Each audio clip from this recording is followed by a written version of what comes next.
In this video, I'm going to talk about division. Division is seen most often in these three ways here. We have a fraction, c divided by d, right here.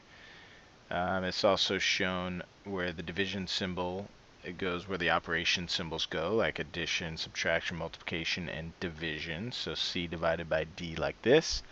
It is also shown where one of the numbers is in the house, as I like to call it, like in this case, c divided by d. I picked a little example here to show you the three different ways with actual numbers. So 7 over 14 is the same as 7 divided by 14, which is the same as 7 being in the house being divided by 14. I also chose this example 7 over 14 because a lot of students get confused and they put the biggest number in the house every time. That's not the case.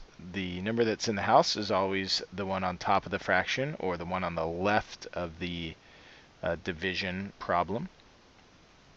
The number on the top of the fraction is always going to be the dividend, as is the number on the left of the division problem. So the ones I'm underlining now are the dividend.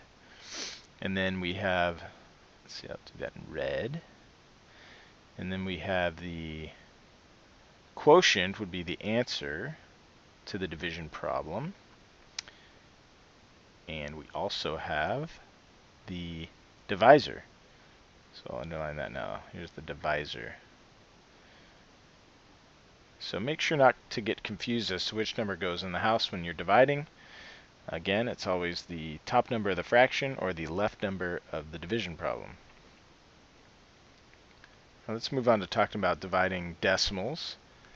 When you're dividing decimals, you're not allowed to have a decimal outside of the house.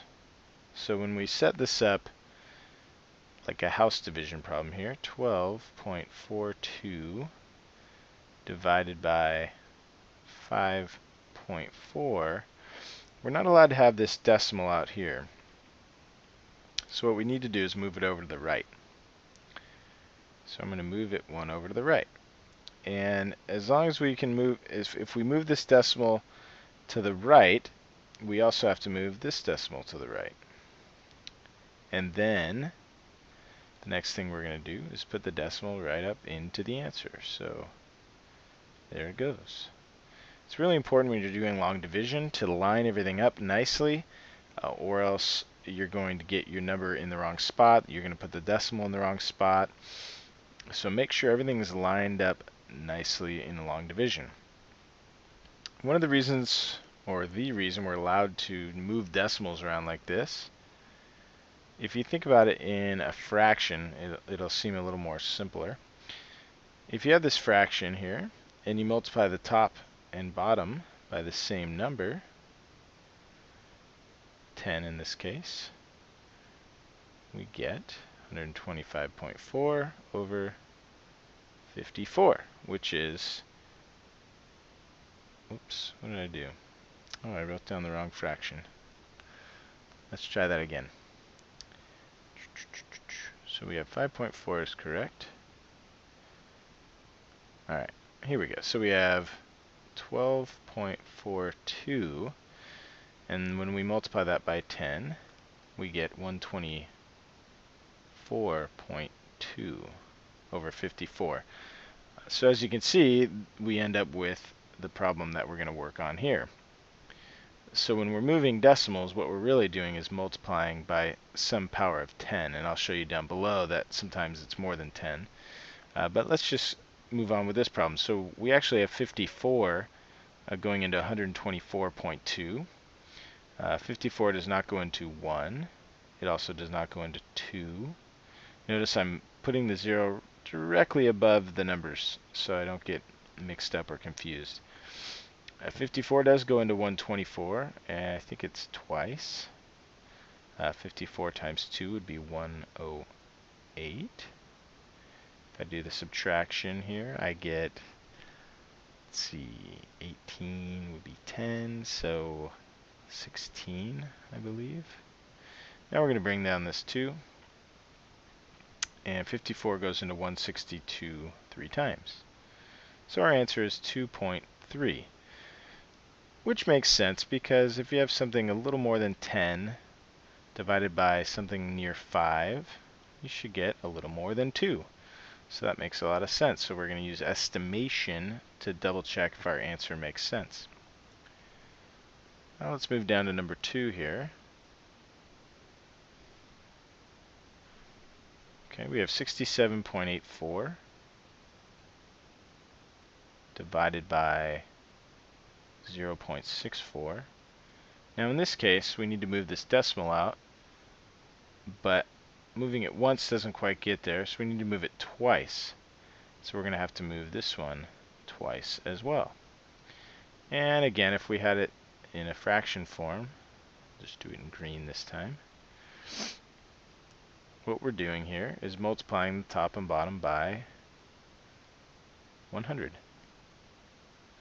And so the top became 6784, and the bottom becomes 64, which is what we're doing. I'm going to rewrite it in that way. So let's try it over here. 6784 divided by 64. So 64 does not go into 6, so I'm going to put a 0 there. It goes into 67 once, and we have 3 left over, and we bring down the 8. Now once you bring down a number, if this number here is still not big enough, make sure to put a 0 here before bringing down the next number. Okay, make sure to put a 0 there. So now 64 goes into 384. I'm not really sure, but it's probably around 6. Let's check it out. 64 times 6 is 36, 38. There we go. 384. So 106 with no remainder, and so we are done. Alright, let's try out another one. So here we have 48 divided by 6.8. Again, we're going to have a decimal in the number outside the house here, so I can just go ahead and move it right from the beginning. Now when I move it, well, that didn't work out too well. Let's try it down here. So 48 divided by 6.8.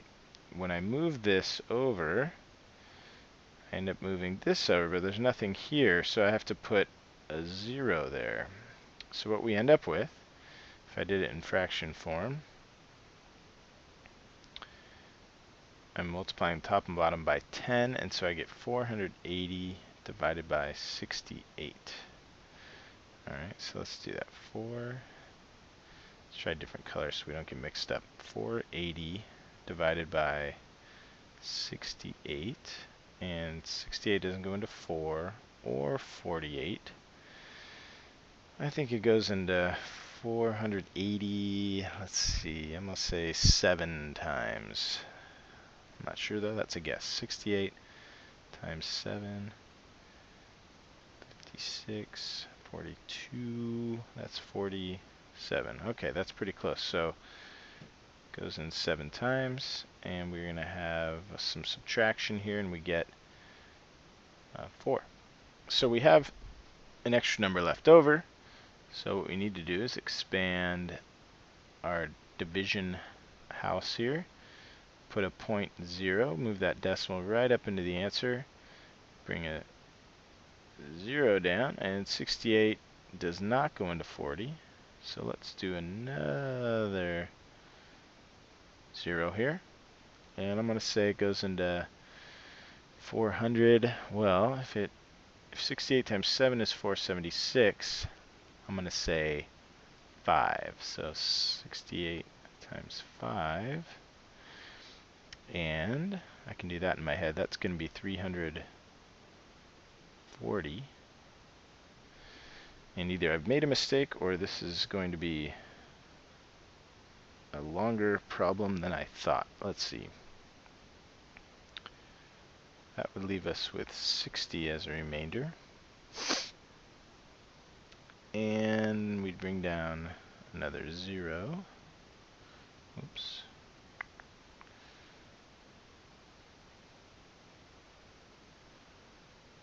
So 68 into 600, that's going to go in about 8 times.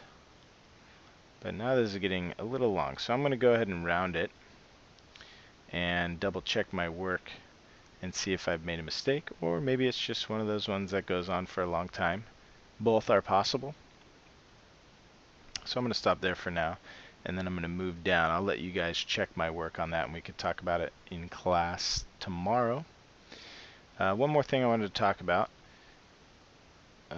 in division, in long division, is when you can get rid of zeros. So not only can we make a fraction to get rid of decimals, we can also make a fraction to get rid of zeros. So right here I set this one up.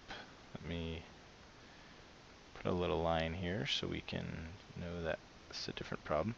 So here I've set it up as a fraction, and what I'd like to do is make this a much simpler problem, because 3600, 1200, those are kind of large.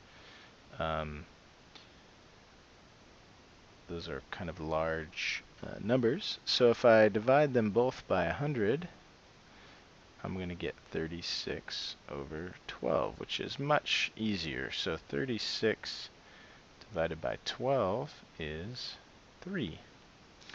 So that's a much easier way to do that division problem rather than having all those extra zeros in there.